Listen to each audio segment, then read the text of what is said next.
Question number 22nd, three block elements. The one with lowest electron affinity in group 16 is. इससे पहले के questions पहले की video में आप सभी बच्चे देख सकते हैं। तो आपसे ये पूछा गया है कि कौन सा एलिमेंट इनमें से लोएस्ट इलेक्ट्रॉन एफिनिटी रखता है। इलेक्ट्रॉन एफिनिटी जो है ये साइज के इन्वर्सली प्रोपोर्शनल होता है, यानी कि जितना साइज छोटा उतना इलेक्ट्रॉन एफिनिटी यानी कि इलेक्ट्रॉन को गेन करने की टेंडेंसी ज्यादा। तो इस हिसाब से तो ऑक्सीजन की इलेक्ट्रॉन एफिनिटी सबसे ज्यादा होनी चाहिए, लेकिन एक्सेप्शनली ऑक्सीजन बहुत छोटा एटम है और इस छोटे से एटम पर 8 इलेक्ट्रॉन्स हैं। टोटल इलेक्ट्रॉन्स कितने? 8 हैं। 1 2 3 4 5 6 7 8। तो इलेक्ट्रॉन क्लाउड जो है बहुत ज्यादा डेंस है। इलेक्ट्रॉन क्लाउड कैसा होगा? नेगेटिव चार्ज होगा।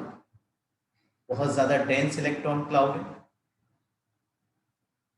और इसीलिए जो इनकमिंग इलेक्ट्रॉन है वो भी नेगेटिव चार्ज है। तो ये नेगेटिव चार्ज इलेक्ट्रॉन इनकमिंग जो इसमें ऐड होना चाह रहा है और जो इलेक्ट्रॉन क्लाउड ऑक्सीजन का छोटे से एटम पर बहुत ज़्यादा डेंस है, इनके बीच में इंटर इलेक्ट्रॉनिक रिपल्शन का मैग्नीट्यूड इतना ज़्यादा होता है कि कुछ अमाउंट ऑफ एनर्जी इस इंटर इलेक्ट्रॉनिक रिपल्शन को ओवरकम करने में यूटिलाइज हो जाती है और इसलिए ओवरऑल जो इलेक्ट्रॉन एफिनिटी है वो ऑक्सीजन की लोएस्ट आती है इन 4 मेंबर्स में जो आपके सामने स्क्रीन पर है। तो इसलिए यहाँ पर जो आंसर हो जाएगा वो हमारा फर्स्ट हो जाएगा। Now we go for question number 23rd। In question number 23rd, the set having possible oxidation state for oxygen is, तो +4 तो शो नहीं करता ऑक्सीजन, 0 शो करता है O2 की फॉर्म में, -6 शो नहीं करता, -2 शो करता है, 0 +1 +2 भी शो करता है, लेकिन ये +2 +4 6 शो नहीं करता क्योंकि इसमें डी एटॉमिक ऑर्बिटल अवेलेबल नहीं होता। तो इसलिए यहाँ पर क्वेश्चन नंबर 23rd का थर्ड ऑप्शन आपका बिल्कुल ठीक है। The hybridization and shape of SF4 is respectively, इसका स्टेट ऑफ हाइब्रिडाइजेशन बताना है SF4 का और इसका शेप भी बताना है। तो मैं ये वाला फॉर्मूला यूज कर रहा हूँ, sigma is equal to 1/2 V plus M minus C plus A। ये यूनिट 4 क्लास 11 में केमिकल बॉन्डिंग मॉलिक्यूलर स्ट्रक्चर में आप लोगों ने सीखा है। यहाँ पर जो V है it is the number of electrons present in the valence shell central atom. तो सेंट्रल एटम यहाँ पर सल्फर है, उसकी ऑटोमोशल में इलेक्ट्रॉन्स कितने? 6 हैं। Number of monovalent atom surrounding central atom, तो जो फ्लोरीन है वो मोनोवेलेंट है, उसकी वैलेंसी कितनी? 1 है। कितने एटम्स ऐसे हैं? 4 हैं, SF4। Minus charge of cation no positive charge plus charge of anion no negative charge, 6 + 4 10 divide by 2 it means 5। So number of sigma bonds यहाँ कितने आ गए? 5 आ गए। तो अगर किसी भी मॉलिक्यूल में नंबर ऑफ सिग्मा बॉन्ड 5 होते हैं तो state of hybridisation would be sp3d। तो एक बात तो ये क्लियर हो गया, state of hybridisation is sp3d। तो यहाँ पे 2 ऑप्शन ऐसे हैं।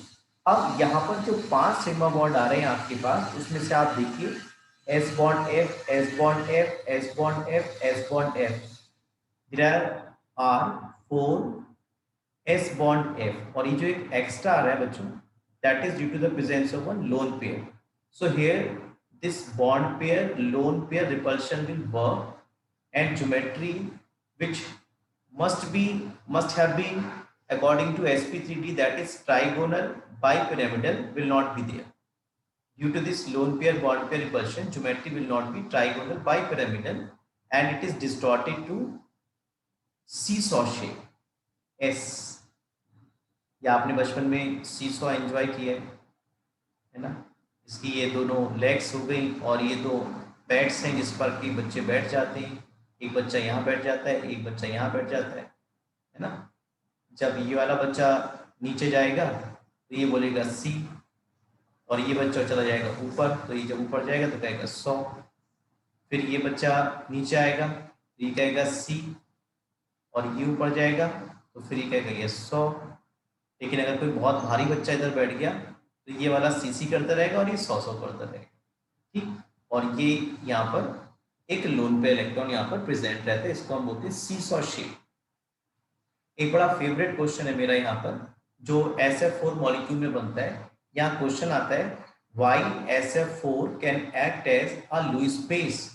उसका आंसर आ जाएगा due to the presence of one lone pair of electrons which is available for donation and hence SF4 act as a Lewis base। एक और अच्छा क्वेश्चन बनता है can SF4 act as Lewis acid, तो इसका answer होगा yes, SF4 can also act as Lewis acid, क्योंकि S subshell के पास अगर इसका आप इलेक्ट्रॉनिक कॉन्फ़िगरेशन लिखेंगे तो it is 1s2 2s2 2p6 3s2 3p4 और 3d0।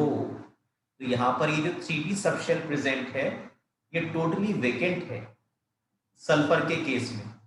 हालांकि जब ये sp3 हाइब्रिडाइजेशन में जाएगा तो एक एटॉमिक ऑर्बिटल यूज हो जाएगा, लेकिन उसके बाद भी जो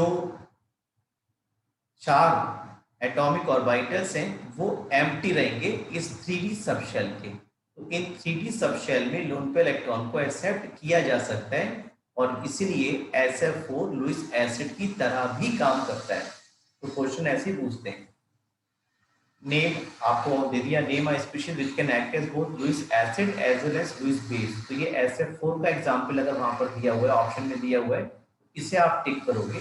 SF4 का शेप कैसा है, सीसो है, लोन पेयर की वजह से लुईस बेस है, और ये जो vacant D atomic orbital available है सल्फर एटम के केस में, सेंट्रल एटम के केस में, इनमें लोन पेयर इलेक्ट्रॉन्स को एक्सेप्ट भी किया जा सकता है, इसलिए SF4 लुईस एसिड की तरह भी काम करता है। नेक्स्ट क्वेश्चन देखें, question number 25, the correct order of boiling point of group 16। देखिए बॉइलिंग पॉइंट जो है वो मॉलिक्यूल के सरफेस एरिया पर डिपेंड करता है, यानी कि जब आप टॉप टू बॉटम चलते हैं तो सरफेस एरिया बढ़ रहा है, टेलुरियम का सरफेस एरिया सबसे ज्यादा है, तो सबसे ज्यादा बॉइलिंग पॉइंट किसका होना चाहिए, H2TE का। लेकिन आपको मालूम है एक्सेप्शनली वाटर का बॉइलिंग पॉइंट काफी ज्यादा हो जाता है due to H bonding, due to the presence of intermolecular H bonding the boiling point of water becomes very much higher. सबसे ज्यादा होना किसका चाहिए था, इसका, तो इसका सरफेस एरिया सबसे ज्यादा है, फिर इसका और सबसे कम होना चाहिए था इसका। लेकिन एक्सेप्शनली क्या हुआ है, एक्सेप्शनली वाटर के केस में इंटरमॉलिक्यूलर H बॉन्डिंग की वजह से वाटर का बॉइलिंग पॉइंट काफी बढ़ गया है। यहाँ पे क्वेश्चन भी आता है H2O is a liquid while H2S a gas, यहाँ पे आंसर आता था H2O has intermolecular H bonding while no such H bonding is possible in case of H2S, क्योंकि सल्फर का साइज बड़ा है और इलेक्ट्रोनेगेटिविटी कम है। तो सबसे ज्यादा जो बॉइलिंग पॉइंट है वो तो रहेगा आपका वाटर मॉलिक्यूल का, ठीक। और ऐसा ऑप्शन देखिए दो है, वाटर वाटर, उसके बाद कौन आएगा, H2TE आएगा, नॉट H2S। तो ये वाला ऑप्शन आपका थर्ड वाला ठीक है। इसका डाटा मैं आपको आपकी NCERT से भी दिखा देता हूँ, इसका डाटा मैं आपको आपकी NCERT से भी दिखा देता हूँ।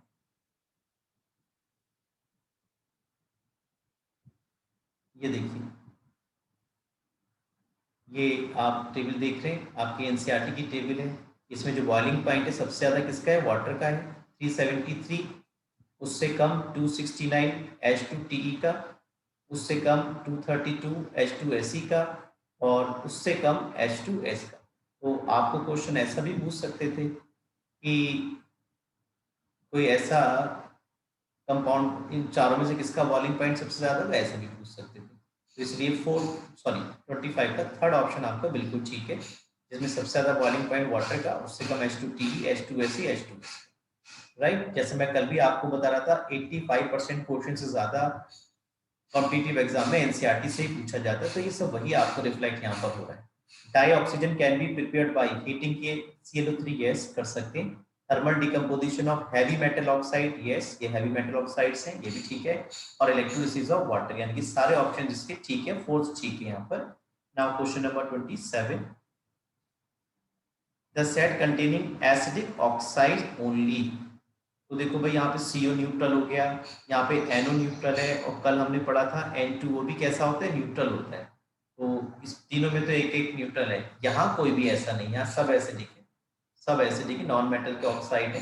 हालांकि वेनेडियम मेटल है, लेकिन फिर भी जो उसका हायर ऑक्सीडेशन स्टेट है यहाँ पर +5 का, तो ये एसिडिक ऑक्साइड की तरह बिहेव करता है। आपने पढ़ा है ना, जैसे हमारे पास 3 कंपाउंड हो, एक को MnO4 नेगेटिव, ये एसिडिक होगा, MnO2 ये एम्फोटेरिक होगा, और ये हमारे पास हो गया MnO, ये कैसा होगा, बेसिक होगा। यहाँ ऑक्सीडेशन स्टेट +2, यहाँ +4, यहाँ +7। जो हायर ऑक्सीडेशन स्टेट ऑक्साइड्स होते हैं they are acidic in nature, और ये बेसिक होगा, और ये एम्फोटेरिक की तरह बिहेव कर सकता है। तो वेनेडियम पेंटाऑक्साइड में जो ऑक्सीडेशन स्टेट है वेनेडियम का +5, जो maximum oxidation state vanadium show कर सकता है।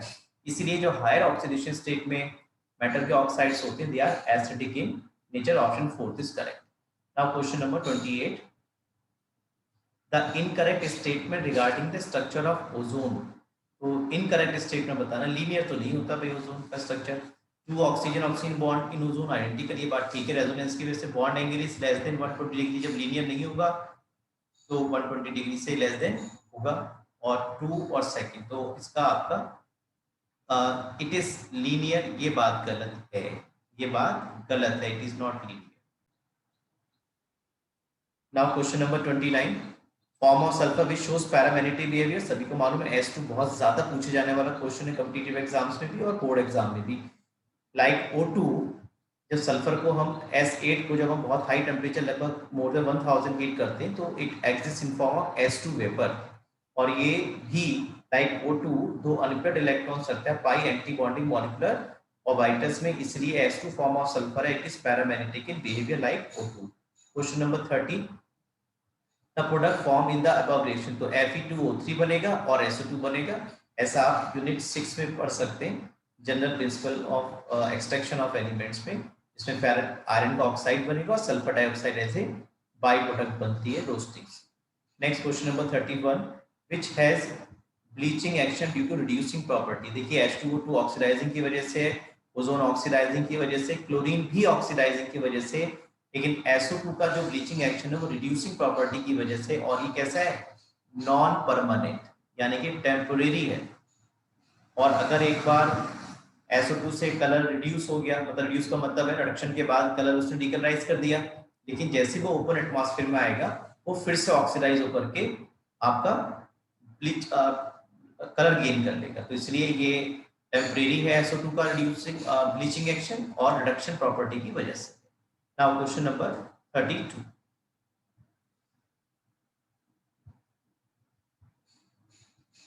On reaction of moist SO2 with potassium permanganate, which is correctly observed.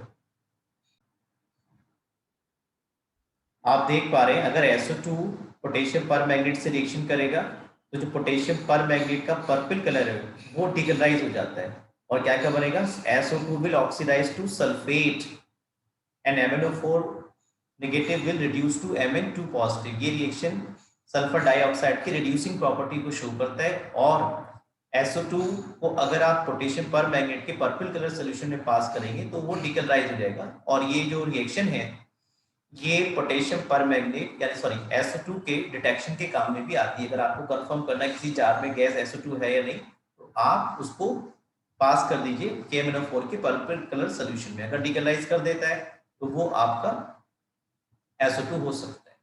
तो अभी हम इसके ऑप्शन देखते हैं क्या क्या दिया हुआ हमें। कलर ऑफ KMnO4 इज डिकलराइज्ड, ये तो बात ठीक है। Correctly observe which on the reaction of SO2 which is correctly observe, क्या क्या ऑब्जर्व होगा, कलर ऑफ KMnO4 इज डिकलराइज्ड, बिल्कुल ठीक बात है। SO2 is oxidised to SO3, ये तो बात गलत है यार, अभी हमने देखा SO4 2 नेगेटिव में ऑक्सीडाइज हो रहा था।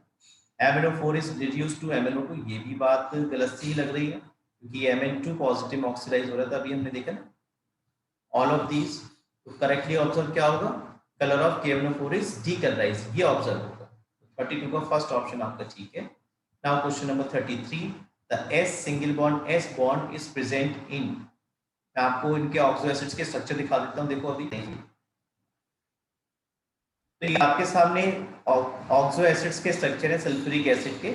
देखिए यहाँ भी एस बॉन्ड नहीं है, यहाँ भी एस सिंगल बॉन्ड एस नहीं है, यहाँ भी एस सिंगल बॉन्ड एस नहीं है, यहाँ भी एस सिंगल बॉन्ड एस नहीं है, जैसा कि आप देख पा रहे हो। तो ऑप्शंस देखते हैं।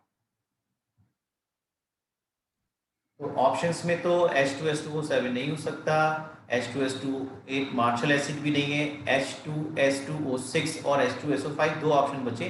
मैं इनके स्ट्रक्चर बना के दिखाता हूँ आपको। देखिए S single bond S, double bond O, और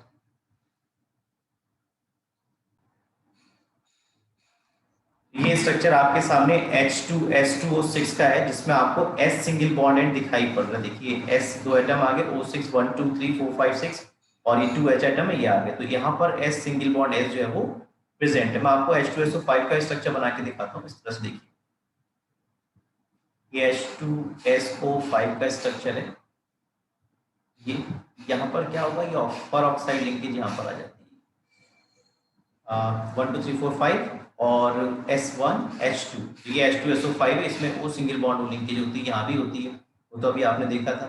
ओलियम में भी होता है, राइट। तो ओलियम में O एक सिंगल रहता है, H2SO8 में भी आपने देखा था O single bond O present रहता है। मैं फिर से एक बार आपको दिखा देता हूँ। देखिए peroxo sulphuric disulphuric acid में O सिंगल बॉन्ड है, लेकिन ओलियम में नहीं है, राइट। इस तरह से आपका ऑप्शन जो है वो थर्ड हो जाएगा इस क्वेश्चन की। तो आपसे O सिंगल बॉन्ड O भी पूछ सकते हैं, तो वो कहाँ मिलेगी, H2SO8 में मिलेगा, राइट। चलिए अब आप नेक्स्ट क्वेश्चन को देखेंगे। 33 का थर्ड ऑप्शन ठीक है। In the reaction copper and H2SO4, copper sulphate SO2 H2O। तो H2O किस तरह से बिहेव कर रहा है ये आपसे जानना चाह रहे हैं। आप देख पा रहे हैं ऑक्सीडेशन नंबर यहाँ पर 0, यहाँ पर +2 है। सल्फर का ऑक्सीडेशन नंबर यहाँ पर +6 है और यहाँ पर है +4। तो जाहिर सी बात है कॉपर का ऑक्सीडेशन हो रहा है और सल्फ्यूरिक एसिड का रिडक्शन हो रहा है। तो कैसे काम कर रहा है, ऑक्सीडाइजिंग एजेंट की तरह यहाँ पर सल्फ्यूरिक एसिड काम कर रहा है। सेकंड ऑप्शन आपका ठीक है। Question number 35, H2SO4 is manufactured by, किसी से ये बात छुपी नहीं, कॉन्टैक्ट प्रोसेस से हम सल्फ्यूरिक एसिड को बना लेते हैं। तो ऑप्शन थर्ड आपका ठीक है। Now question number 33, radio active element of 17 group element is, तो FCl, Br, I, आस्टेटाइन और फिर टेनेसाइन। यस, तो टेनेसाइन यहाँ पर नहीं है, तो आस्टेटाइन यहाँ पर जो है आपका वो रेडियो एक्टिव एलिमेंट है। थर्ड ऑप्शन आपका ठीक है। क्वेश्चन नंबर 37, टीकेज process of manufacture of chlorine is, तो इसमें हम HCl का ऑक्सीडेशन कराते हैं एटमॉस्फेरिक एयर से इन प्रेजेंस ऑफ CuCl2, जिससे क्लोरीन गैस हमें बनती है। ये मेथड आपके NCERT में भी दिया है टीकेज process. Question number 38, the colour shown by halogen is incorrectly, देखिए इनकरेक्टली आपसे जानना चाह रहे हैं। तो ये येलो कलर की गैस होती है, क्लोरीन होती है येलोइश ग्रीन, कलरलेस नहीं होती क्लोरीन। ये वायलेट कलर का सॉलिड होता है, ये रेड कलर का लिक्विड होता है। तो ऑप्शन सेकंड आपका बिल्कुल ठीक है। हैलोजेंस कलर इसलिए होते हैं, they absorb radiations of visible region only, और कलर डिफरेंट क्यों होते हैं, क्योंकि they absorb different photons of radiations, right. Question number 39 की तरफ चलेंगे।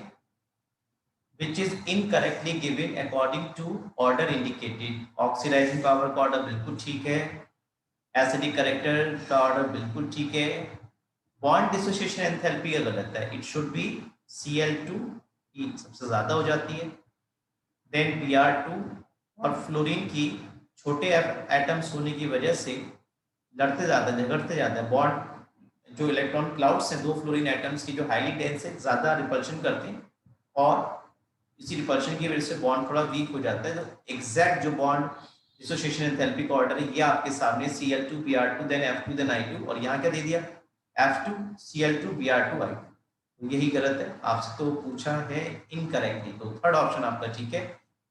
नाउ क्वेश्चन नंबर 39 की तरफ चल, 39 हो गया, अब हम जाएंगे 40 की तरफ। Chlorine on reaction with axis of ammonia, ये हमें याद रखना होगा। क्लोरीन जब एक्सिस ऑफ अमोनिया से रिएक्शन करेगा तो NH4Cl और NaNO2 बनेगा, लेकिन अगर क्लोरीन एक्सिस में होता तो ये नाइट्रोजन ट्राइक्लोराइड बनता, जो कि एक्सप्लोसिव है। तो फिलहाल आपसे तो ये पूछा है कि क्लोरीन एक्सिस में है, सॉरी अमोनिया एक्सिस में, तो आपका NH4Cl और N2। ये मैंने आपको याद करने का तरीका बताया, जब अमोनिया एक्सिस में है तो अमोनिया की एक्सिस वाला कंपाउंड बनेगा NH4Cl, अमोनियम क्लोराइड बनेगा। अमोनिया एक्सिस में अमोनियम क्लोराइड, क्लोरीन ज्यादा तो एक एक्सप्लोसिव बनेगा नाइट्रोजन ट्राइक्लोराइड।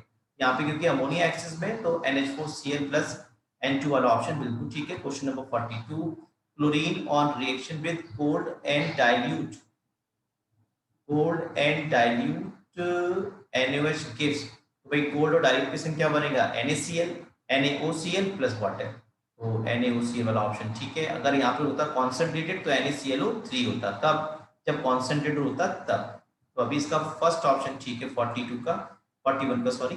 42 में देखते हैं शेप ऑफ द कंपाउंड। पहले तो आपको ये बताओ कि भाई अगर ये एक्सिस में है और ये टेम्परेचर है तो बनेगा क्या, तो बनेगा आपके पास ClF3 क्लोरीन ट्राइफ्लोराइड बनेगा है। जैसे आपके एनसीईआरटी में क्वेश्चन है, एग्जाम्पल है कि BrF3 का स्ट्रक्चर क्या होगा, तो BrF3 का स्ट्रक्चर आप बता देते हैं बैंड टी शेप होगा, उसमें 2 लोन पेयर होंगे और 3 सिग्मा बॉन्ड होंगे, तो बैंड टी शेप होगा 2 लोन पेयर से।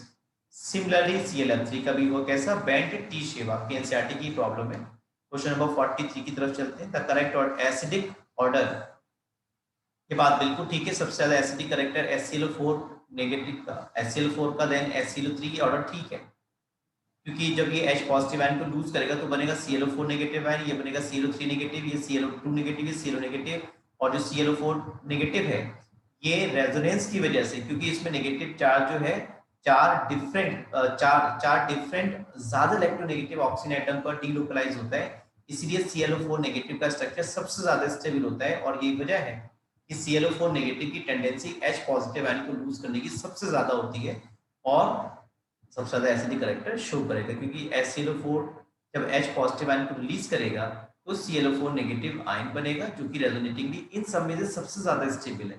तो इसलिए HClO4 की स्ट्रॉन्ग टेंडेंसी रहती है जल्दी से H पॉजिटिव आयन को रिलीज करें और रेजोनेटिंगली स्टेबलाइज ClO4 नेगेटिव में कन्वर्ट हो जाए। ये ऑर्डर बिल्कुल ठीक है, जितनी इलेक्ट्रोनेगेटिविटी ज्यादा उतना एसिडिक करेक्टर ज्यादा रहेगा ऑक्सो एसिड्स का। ये भी ठीक है। H3PO2 आपको मालूम है ना, H3PO2 के अंदर 2 H होते हैं और इसी की वजह से ये एसिडिक करेक्टर या रिड्यूसिंग करेक्टर इंपार्ट करता है। तो H3PO2 का रिड्यूसिंग करेक्टर सबसे ज्यादा, एसिडिक करेक्टर भी ज्यादा।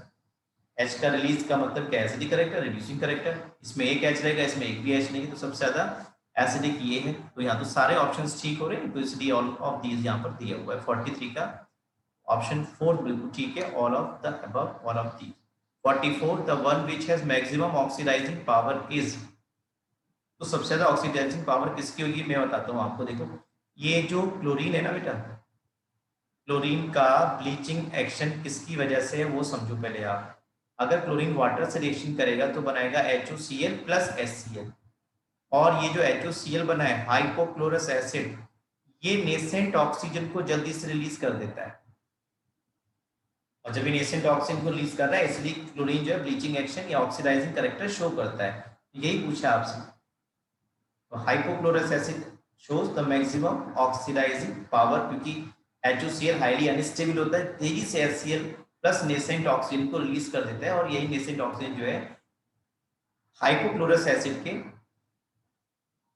बेस्ट ऑक्सीडाइजिंग प्रॉपर्टी के लिए रिस्पॉन्सिबल है। Question number 45 the total number of F bond angle which are 90 degree present in IS7। बढ़िया क्वेश्चन है, देखते हैं, एक आध बार कॉम्पिटिटिव एग्जाम में पूछा गया। इसका जो स्ट्रक्चर है ना IS7 का, अगर सिग्मा बॉन्ड निकालोगे तो 7 आएगी, और 7 की वजह से यहाँ पे 7 देखो sigma 1/2 number of electrons in the valence shell of central atom plus number of monovalent atom plus cation anion, कितना आ गया 7 आ गया। 7 सिग्मा बॉन्ड का मतलब हो गया sp3d3 बच्चों। और ज्योमेट्री कैसी होगी, pentagonal bipyramidal. Geometry should be pentagonal bipyramidal, it should be pentagonal bipyramidal, bipyramidal. ठीक, तो इसकी पेंटागोनल बाइपिरामिडल ज्योमेट्री हम कैसे बनाएंगे वो मैं आपके सामने स्क्रीन पर बना रहा हूँ। देखिए आई आ गया 1 2 3 4 5, बेटा ये आ गया पेंटागन आपका। देखो दिस इज योर पेंटागन। मैं इसको अभी स्ट्रेट लाइन से जोड़ूंगा तो आपको पेंटागन दिखाई पड़ेगा, जैसे कि टेंट वगैरह लगाते हैं उस तरह का। पेंटागन आ गया, और ये जो 2 F बचे हैं बेटा, ये दोनों F जो है इस तरह से इस पेंटागन ज्योमेट्री के साथ 90 डिग्री के एंगल बनाते हैं ये दोनों। ये जो F दिख रहे हैं आपको, ये बिल्कुल इसी तरह से जैसे ये मेरा मोबाइल फोन है और ये पेंटागन शेप है एक ही प्लेन में, और ये अबव द प्लेन इस तरह से 90 डिग्री, ऐसे ही बिलो द प्लेन 90 डिग्री। तो ये जितने भी आई बॉन्ड एफ, आपसे क्या पूछा है, total number of F I bond F bond angle which are 90 degree. तो आप देखिए यहाँ पर ये जितने भी बॉन्ड है बच्चों, ये वाला, ये जो बॉन्ड है भाई, ये जो है इसके संग कितने के एंगल पर है 90, इसके साथ कितने पे 90, यानी कि ये जो F प्रेजेंट है यहाँ पर, ये इसके साथ भी 90 डिग्री पर है, इसके साथ भी 90 डिग्री पर है, इसके साथ भी 90 डिग्री पर है। यानी कि एक F की वजह से 5 बॉन्ड ऐसे हैं, F bond I bond F, F bond I bond F, 5 एक F की वजह से कितने हैं जो 90 डिग्री पर प्रेजेंट है। F है कितने ऐसे आपके पास टोटल है ना, एक अबव द प्लेन है और एक बिलो द प्लेन है, इस तरह से पेंटागोनल शेप के। तो इस तरह से आपका आंसर 10 हो जाएगा। ठीक, आपसे ये पूछा है F I bond F bond angle कितने हैं which are 90 degree present in IF7, तो ये कितने होंगे आपके पास, यहाँ पर 10 प्रेजेंट होंगे। 46 क्वेश्चन को देखते हैं। In general interhalogen compounds are more reactive than halogen except, भाई आपको मालूम है फ्लोरीन तो भैया बेस्ट ऑक्सीडाइजिंग प्रॉपर्टी रखता है, जो इलेक्ट्रोकेमिकल सीरीज है उसमें टॉप पर प्रेजेंट है, तो इसका आंसर आपका क्या हो जाएगा F2। ठीक, नेक्स्ट क्वेश्चन देखते हैं 47। Cl2 used in the preparation of poisonous gases, one is mustard gas, ये तो फॉस्जीन हो गई, एक क्लोरोफॉर्म हो गया, या आपके पास टीयर गैस हो गई। आपसे क्या पूछा है, मस्टर्ड पूछा है, मस्टर्ड तो ये रही भाई, ये रही मस्टर्ड गैस, राइट, आपके एनसीईआरटी की में दिया हुआ formula. Question number 48, anomalous behaviour of fluorine in 17 group is small size है, बात ठीक है, इलेक्ट्रोनेगेटिव सबसे ज्यादा है, बिल्कुल ठीक है, एफ बॉन्ड एसोसिएशन एंथैल्पी और डीवी ने, ये सारी बातें ठीक हैं, तो ये ऑप्शन आपका जो है ऑल ऑफ दीज बिल्कुल ठीक है यहाँ पर फ्लोरीन के बारे में। Now question number 49। 49 में आपसे ही पूछा है भाई, यहाँ पर ए और जेड बता दो, बहुत आसान है भाई, यहाँ 226 है, यहाँ कितना है 4, तो कितना बचा 222 ऑप्शन में 222, ये 88, और यहाँ पे कितना है 2, यहाँ कितना है 86, तो ये वाला ठीक है, यहाँ पे 90 आ रहा है, तो थर्ड ऑप्शन आपका ठीक है। Question number 50, noble gases are inert to chemical reactivity, this is due to, तो क्यों केमिकल इनर रहते हैं, कंप्लीटिव इलेक्ट्रॉनिक कॉन्फ़िगरेशन, बात ठीक है, हाई इनिशियल एंथैल्पी ठीक है, मोर पॉजिटिव इलेक्ट्रॉनिक एंथैल्पी बिल्कुल ठीक है, सभी ऑप्शन ठीक है, फोर्थ आपका यहाँ बिल्कुल ठीक है जिसमें इन्होंने ऑल ऑफ द अबव कहा है। ये देखिए मैंने आपको याद करने का तरीका बताया था इस क्वेश्चन के लिए, अगर ज़ीनॉन और फ्लोरीन आपस में रिएक्शन करें इस टेम्परेचर, मैंने आपको तो 685 याद कर लो आप, अगर 673 केल्विन होगा तो XeF2 बनता है, अगर 873 केल्विन होता है बच्चों तो मैंने आपको बता रखा था XeF4 बनता है, और 573 अगर होगा तो XeF6 बनेगा। तो यही आपसे पूछा है टेम्परेचर पर, मैंने आपसे कहा था ये 3 इक्वेशंस हैं, और XeF2 बनता है, XeF4, XeF6 बनता है, इसमें आप 685 याद रख लो, 673 पर XeF2, 873 पर XeF4 और 573 पर XeF6, तो जिसने उस तरह से याद किया वो नहीं याद रहा होगा, और बिल्कुल ठीक उनको एक नंबर मिल जाएंगे। Noble gas is used to diving apparatus, जो सबसे छोटा साइज हो, जो आसानी से डिफ्यूज हो जाए वो होगा हीलियम और नियॉन, बाकी तो फिर नियॉन नियॉन तो दो ऑप्शन एक से हो गए, आर्गन का साइज थोड़ा बड़ा हो रहा है, तो helium neon is best option, तो ये ठीक है आपका। विच 53 विच इज मिसमैच्ड, तो XeF4 स्क्वायर पिरामिडल होता है, बिल्कुल ठीक बात है, XeOF4 स्क्वायर पिरामिडल होता है, XeF6 डिस्टॉर्टेड ऑक्टाहेड्रल, और XeO3 बेंट टी, नहीं ये तो पिरामिडल होता है, XeO3 का स्ट्रक्चर आपने पढ़ा हुआ है ना, it is bent pyramidal, XeO3 is pyramidal in shape like BrO3 negative, आपके एनसीईआरटी का क्वेश्चन है भाई, ये ऐसी नोबल गैस स्पीशीज बताओ which is iso structure with BrO3 negative, तो कौन रहेगा XeO3, तो XeO3 का शेप भी पिरामिडल और BrO3 नेगेटिव का भी पिरामिडल, तो मिसमैच पूछा है तो ये ठीक है आपका, ये मिसमैच है, it should be pyramidal in shape. Now question number 54, compound of which of the noble gases noble gas species are neither isolated nor identified, तो भाई जिनका साइज बहुत छोटा है, आयनिक एंथैल्पी बहुत ज्यादा है, तो उनमें किसी का नहीं मिलेगा, तो ये बात थोड़ा आपको याद रखना पड़ेगा, ये तीनों का अभी तक नहीं मिला है भाई। आपने क्रिप्टन का एक आध कंपाउंड पढ़ते हैं, KrF2 बनता है, मैं आपको बता देता हूँ। यहाँ पे हीलियम नियॉन क्रिप्टन का क्योंकि बनता है तो ये ऑप्शन नहीं होगा, ये ऑप्शन नहीं होगा। हीलियम की बात नहीं, हीलियम के भी नहीं बने अभी तक, और हीलियम नियॉन आर्गन में से भी किसी को नहीं मिला है, लेकिन स्टडीज करते रहेंगे। हो सकता है जब तक आपके एक सिलेबस में एग्जाम में क्वेश्चन है तब तक आर्गन का एक आध कंपाउंड बन गया हो, ठीक है। लेकिन अभी तक के लिए 54 का थर्ड ऑप्शन बिल्कुल ठीक है। Now question number 55, structure of XeO2F2 is correctly represented by XeO2F2। आपके एनसीईआरटी में दिया नहीं है, लेकिन मैं आपको बता देता हूँ, ये सेकंड ऑप्शन आपका बिल्कुल ठीक है। ये XeO2F2 का स्ट्रक्चर है। ऑक्सीजन डबल बॉन्ड नहीं बनाता यहाँ पर अबव द प्लेन, ठीक है, ऑक्सीजन डबल बॉन्ड नहीं बनाता यहाँ पे अबव द प्लेन, इसलिए जो इसका एक ऑप्शन और भी आपको दे रखा है वो ठीक नहीं होगा। तो XeO2F2 की अगर बात कर रहे हैं तो सेकंड ऑप्शन आपका ठीक है।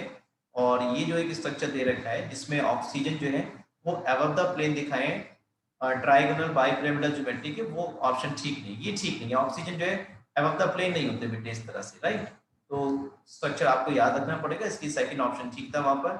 It is difficult to study the chemistry of radon, आपकी एनसीईआरटी की प्रॉब्लम है, रेडियो एक्टिव है और हाफ लाइफ पीरियड बहुत शॉर्ट है। Question number 57, ease of liquefaction. Ease of liquefaction depend करता है बॉइलिंग पॉइंट पर, बॉइलिंग पॉइंट डिपेंड करता है सरफेस एरिया पर। तो आपको ये देखना होगा कि इनमें सबसे ज्यादा क्रिटिकल टेम्परेचर पे भी डिपेंड करता है, लेकिन बॉइलिंग पॉइंट पे भी डिपेंड करता है। तो इसलिए यहाँ पर जो ऑप्शन है आपका वो सेकंड हो जाएगा, जिसमें ज़ीनॉन का बॉइलिंग पॉइंट सबसे ज्यादा होगा, क्योंकि सरफेस एरिया सबसे ज्यादा होता है। और हीलियम का तो आपको मालूम है लीस्ट बॉइलिंग पॉइंट होता है जितने भी एलिमेंट्स आज तक नोन है। तो सेकंड ऑप्शन आपका ठीक है, इसमें ऑर्डर ठीक है, xenon, krypton, argon, neon, helium. 58, noble gases are slightly soluble in water due to which type of interaction. देखिए नोबल गैसेज में किसी तरह का फोर्स ऑफ अट्रैक्शन तो होता नहीं है, लेकिन जो वाटर होता है ना बेटा वो होता है पोलर। वाटर डाइपोलर कंपाउंड है, उसमें पॉजिटिव और नेगेटिव चार्ज दोनों रहेंगे। और ये कैसी है, हीलियम, नियॉन, आर्गन, ये सब कैसे हैं, नॉन पोलर है। तो नॉन पोलर में यहाँ पर ये जो डाइपोल है, ये डाइपोलर मॉलिक्यूल है, ये इसमें इंड्यूस कर देगा डाइपोल, तो डाइपोल इंड्यूस डाइपोल यहाँ पर आएगा। ये जो वाटर डाइपोलर मॉलिक्यूल है, ये नॉन पोलर जो नोबल गैसेज है, इसमें डाइपोल इंड्यूस डाइपोल इंटरेक्शन है, आपका थर्ड ऑप्शन ठीक हो जाएगा। Now question number next 59, which has maximum number of loan pair of electron present in the central atom. तो XeF4 में 2 रहेंगे, XeO2F2 में आपने देखा 1 रहा था, XeF2 में रहेंगे 3 लोन पेयर। इसका शेप कैसा है, लीनियर है, Xe बॉन्ड F और हाँ ये रहेगा, और ये 3 लोन पेयर रहेंगे।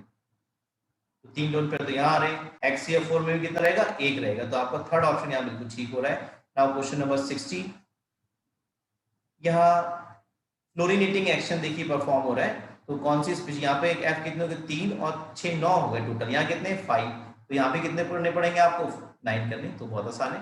XeF4 है यहाँ पर, XeF4 ने एक F नेगेटिव लूज किया, वो एंटीमनी पेंटाफ्लोराइड ने गेन कर लिया, ये SpF6 नेगेटिव बन गया और XeF3 पॉजिटिव बन गया। तो बहुत आसान है यहाँ पे पता कर पाना कौन सा ऑप्शन ठीक हो रहा है, सेकंड ऑप्शन ठीक है आपके पास। नाउ क्वेश्चन नंबर 60 के बाद कौन सा है, ये सारे ओवर हो गए जो हमने आपको असाइनमेंट में दिए थे। आप सभी बच्चे इनकी प्रैक्टिस करिए, और ये बात डैम श्योर है कि अगर आप एनसीईआरटी से इनऑर्गेनिक तैयार करते हैं तो आपको सारे कॉम्पिटिटिव एग्जाम्स में क्वेश्चन सिर्फ और सिर्फ एनसीईआरटी से मिल जाते हैं, दूसरी बुक्स को आपको कंसल्ट करने की जरूरत नहीं रहती, राइट। चलिए ऑल द वेरी बेस्ट।